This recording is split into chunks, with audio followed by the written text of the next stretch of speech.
आज हम लोग कक्षा 9 हिंदी काव्य के पुनर्मिलन के बारे में हम लोग चर्चा करेंगे। जयशंकर प्रसाद रचयिता जो है जयशंकर प्रसाद जी हैं और शीर्षक पुनर्मिलन है कामायनी के निर्वेद सर्ग से। जयशंकर प्रसाद के द्वारा रचित कामायनी के निर्वेद सर्ग से लिया गया है। ये तो जो है श्रद्धा और मनु के पुनर्मिलन का मतलब दोबारा जब मिलते हैं, जब पृथ्वी जब पूरी प्रलयावस्था को प्राप्त हो गई, पूरी तरह से जब जलमग्न हो गई, तो इस धरती पर जैसा कि मनोवैज्ञानिक चित्रण किया गया है कि इस धरती पर जो है एक मात्र श्रद्धा और मनु बचे थे।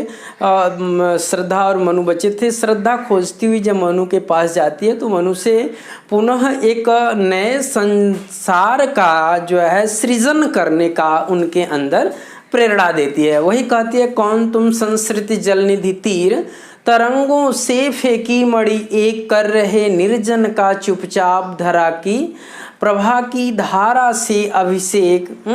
तो इस तरह से कहती है कि तुम कौन हो जो इस संसार रूपी समुद्र के किनारे पर तरंगों के द्वारा फेंके हुए मणि के समान जो है तुम यहाँ प्रकृति की धारा से स्नान किए हुए की तरह सुशोभित हो रहे हो। तो इस तरह से जब दोनों एक दूसरे से मिलते हैं तो पुनः एक संसन्नी एक नए जीवन का सृजन होता है। सृजन के पश्चात उन्हें जब एक नए पुत्र की प्राप्ति होती है तो श्रद्धा जो है श्रद्धा पुत्र विशेष से प्रेम करने के कारण मनु इस श्रद्धा के क्रियाकलाप से क्या होते हैं, पूरी तरह से नाराज हो जाते हैं और श्रद्धा को छोड़ करके किसी दूसरे स्थान पर चले जाते हैं। तो उस समय जो दोबारा मिलन होता है, छोड़ने के बाद जो दोबारा मिलन होता है, उसी को जो है यहाँ जयशंकर प्रसाद जी ने कामायनी में जो है पुनर्मिलन के नाम से यहाँ उन्होंने बद्ध कर दिया है। तो कहते हैं, चौक उठी अपने विचार से कुछ दूरागत ध्वनि सुनती, इस निस्तब्ध निशा में कोई चली आ रही है कहती, अरे बता दो मुझे दया कर कहाँ प्रवासी है मेरा, उसी बावले से मिलने को डाल रही हूँ मैं फेरा। रूठ गया था अपनेपन से अपना सकी न उसको मैं, वह तो मेरा अपना ही था भला मनाती किसको मैं। यही भूल अब सूल सदृश हो साल रही उर्मे मेरे, कैसे पाऊंगी उसको मैं, कोई आकर कह दे रे। इड़ा उठी दिख पड़ा राजपथ, धुंधली सी छाया चलती, वाणी में थी करुण वेदना यह पुकार जैसी जलती। शिथिल शरीर वसन विशृंखल, कबरी अधिक अधीर खुली, छिन्न पत्र मकरंद लुटी सी ज्यों मुरझाई हुई कली। कहते हैं, चौक उठी अपने विचार से। इड़ा जो सारस्वत प्रदेश की जो राजकुमारी थी, वह अपने ख्यालों में, कामनाओं में, अभिलाषाओं में खोई हुई थी। तब तक अचानक बैठी हुई अपने विचार में, चौंक उठी अपने विचार से। जैसे ही कुछ दूरागत ध्वनि सुनती, दूर से आते हुए कुछ स्वर को सुन करके वह अपने विचारों से आश्चर्यचकित हो जाती है कि इस शांत कह रही हैं कि इस निस्तब्ध निशा में कोई, निस्तब्ध का मतलब शब्द से रहित, इस रात्रि में अर्थात सुनसान रात में ऐसा लग रहा है कि चली आ रही है कहती, कोई यह कहती हुई चली आ रही है कि अरे बता दे मुझे दया कर कहाँ प्रवासी है मेरे हृदय में रहने वाला जो मेरा प्रियतम था, जो मेरा प्रिय था, जो मेरा स्वामी था, पति था, जो मनु मेरा स्वामी था, वह मुझसे रूठ करके कहीं अन्यत्र स्थान पर चला गया। कोई मुझे बता दे कि मेरा प्रवासी कहाँ है जो मुझसे रूठ करके चला गया है। उसी बावले से मिलने को, उसी बावले से, उसी उन्मत्त व्यक्ति से मिलने के लिए, उसी जो है रूठे हुए व्यक्ति से मिलने के लिए मैं रात में भ्रमण कर रही हूँ, इस तरह इधर उधर रास्ते में फेरा डाल रही हूँ। मैं फेरा रूठ गया था अपनेपन से, वह किसी और से नहीं बल्कि क्या अपने आप से, मेरे से ही रूठ गया था।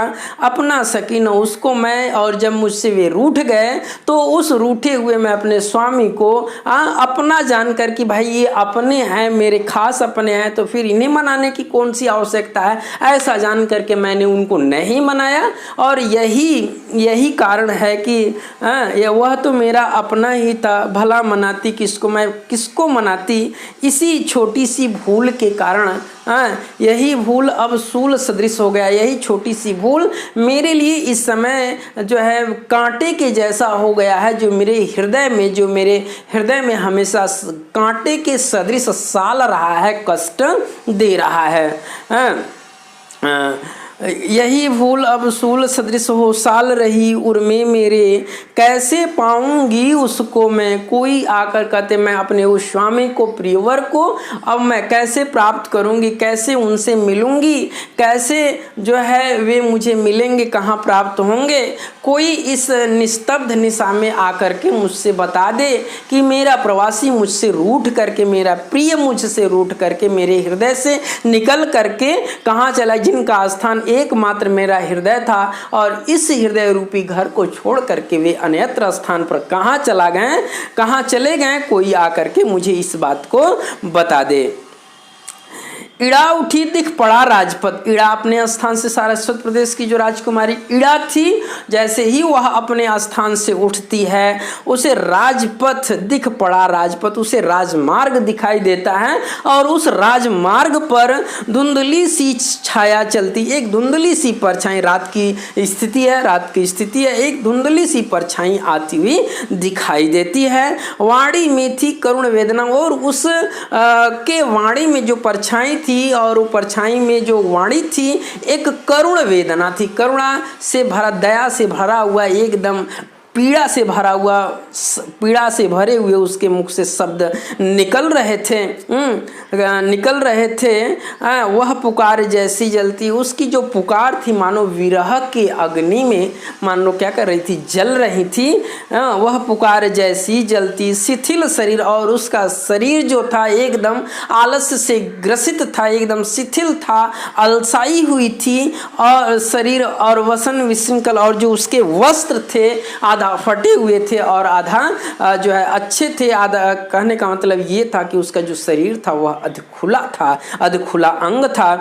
कबरी अधिक अधीर खुली, उसके जो बालों के लट थे, वह घुंघराले जो बालों के लट थे वो पूरी तरह से खुले हुए थे, एक दूसरे से अरुझे हुए थे। वे इस तरह अरुझे हुए दिखाई दे रहे थे जैसे छिन्न पत्र मकरंद कलीसी, छिन्न पत्र मकरंद लुटी सी, ज्यों मुरझाई हुई कली, जैसे उस मुरझाई हुई उस धूल से धूसरित हुई कली के समान श्रद्धा प्रतीत हो रही थी, जैसे कि किसी पुष्प के कली का पराग कण और उसके पत्ते भंवरे क्या बैठ करके एकदम क्या हो छिन्न कर दियो, पराग कण के उसके रस का पान कर लिए हो, इस तरह से श्रद्धा मुरझाई हुई प्रतीत हो रही थी। कहती हैं कि नव कोमल अवलंब साथ में वह किशोर उंगली पकड़े, और श्रद्धा की उंगली को नव कोमल किशोरावस्था से युक्त जो उनका छोटा बालक था, उनके उंगली को पकड़ करके लटका हुआ जो है अवलंब साथ में वह किशोर उंगली पकड़े, वह किशोर था वह उंगली पकड़े हुए उनके हाथ की उंगलियों को पकड़ करके चला आ रहा, मौन धैर्य सा, एकदम चुपचाप अपने मन में धैर्य को धारण करके श्रद्धा के साथ चला आ रहा था।